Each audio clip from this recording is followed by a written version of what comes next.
ಎಲ್ರಿಗೂ ನಮಸ್ಕಾರ. ನಾನು ನಿಮ್ಮ CM ದೇವಪ್ಪ ಮಾತಾಡ್ತೀನಿ. RSSನವ್ರಿಗೆ ನನ್ನ ಕೆಲವು ಪ್ರಶ್ನೆಗಳಿದೆ. ನೀವು ಯಾಕೆ ನೋಂದಣಿ ಮಾಡಿಸಿಲ್ಲ? ನೀವು ಸಾರ್ವಜನಿಕವಾಗಿ ಹಣ ಸಂಗ್ರಹ ಮಾಡ್ತಿರಲ್ಲ, ಅದನ್ನ ಯಾಕೆ ಸಾರ್ವಜನಿಕವಾಗಿ ನೀವು ಹೇಳ್ತಾ ಇಲ್ಲ?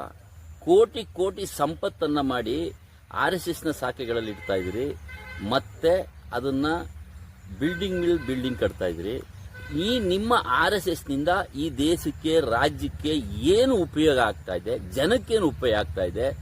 ದೇಶ ವಿದೇಶಗಳಲ್ಲಿ ಮುಂದುವರೆದ ದೇಶಗಳಾದ ಜಪಾನು, ಜರ್ಮನಿ, ಚೈನಾ, ಅಮೆರಿಕ ಅಂತ ದೇಶಗಳಲ್ಲಿ ಮಕ್ಕಳಿಗೆ ವಿದ್ಯಾಭ್ಯಾಸ ಯಾವ ರೀತಿ, ಶ್ರಮ ಯಾವ ರೀತಿ, ಅವರು ಉದ್ಯಮಿಗಳಾಗೋದು ಯಾವ ರೀತಿ, ತಂತ್ರಜ್ಞಾನದಲ್ಲಿ ಯಾವ ರೀತಿ ನೀವು ಬೆಳಿಬೇಕು ಅಂತ ಟ್ರೈನಿಂಗ್ ಕೊಟ್ಟರೆ, ವಿದ್ಯಾಭ್ಯಾಸವನ್ನು ಕೊಟ್ಟರೆ, ನೀವು ಮುಟ್ಟಾಳ RSSನವರು, ನೀವು ಮುಟ್ಟಾಳ ಸಂಸ್ಥೆಯವರು ದೇಶ ದ್ರೋಹ ಮಾಡುವಂಥ ಕೆಲಸವನ್ನು ಮಾಡ್ತೀರಿ. ಮಕ್ಕಳಿಗೆ ನಾಮ ಹಾಕೋದು ಕಲಿಸ್ತೀರಿ, ಮಕ್ಕಳಿಗೆ ಟೋಪಿ ಹಾಕೋದು ಕಲಿಸ್ತೀರಿ, ಮಕ್ಕಳಿಗೆ ದೊಣ್ಣೆ ಹಿಡಿಸ್ತೀರಿ, ಜನಕ್ಕೆ ನೀವು ವಿಷ ಬೀಜವನ್ನು ತುಂಬ್ತೀರಿ, ಜಾತಿ ಧರ್ಮದ ವಿಷ ಬೀಜವನ್ನು ತುಂಬ್ತೀರಿ. ನಿಮ್ಮ ಯೋಗ್ಯತೆಗೆ ಮಕ್ಕಳ ಕೈಲಿ ತ್ರಿಶೂಲ ಹಿಡಿಸ್ತೀರಿ.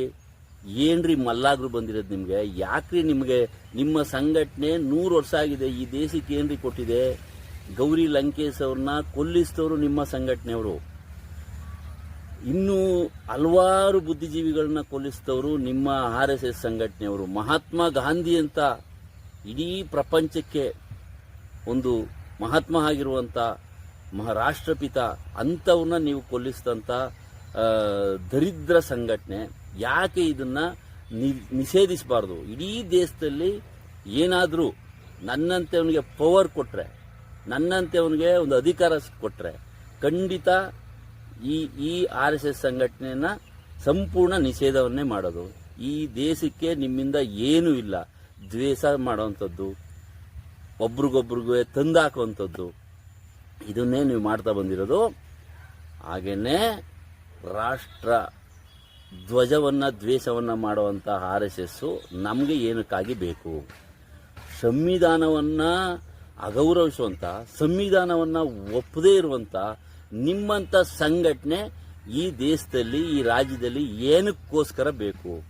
ದಯಮಾಡಿ ನೀವು ಈ ಎಲ್ಲ ಪ್ರಶ್ನೆಗಳಿಗೆ ನೀವು ಉತ್ತರ ಕೊಡಿ. ನಿಮ್ಮ ಇಲ್ಲಿ RSSನಲ್ಲಿ ಇದ್ದಂಥವ್ರು, RSSನಲ್ಲಿ ಸಂಘಟನೆಯಲ್ಲಿ ಇದ್ದಂಥವ್ರು ಹೊರಗಡೆ ಬಂದು ನಿಮ್ಮ ಯೋಗ್ಯತೆಗಳನ್ನು, RSSನ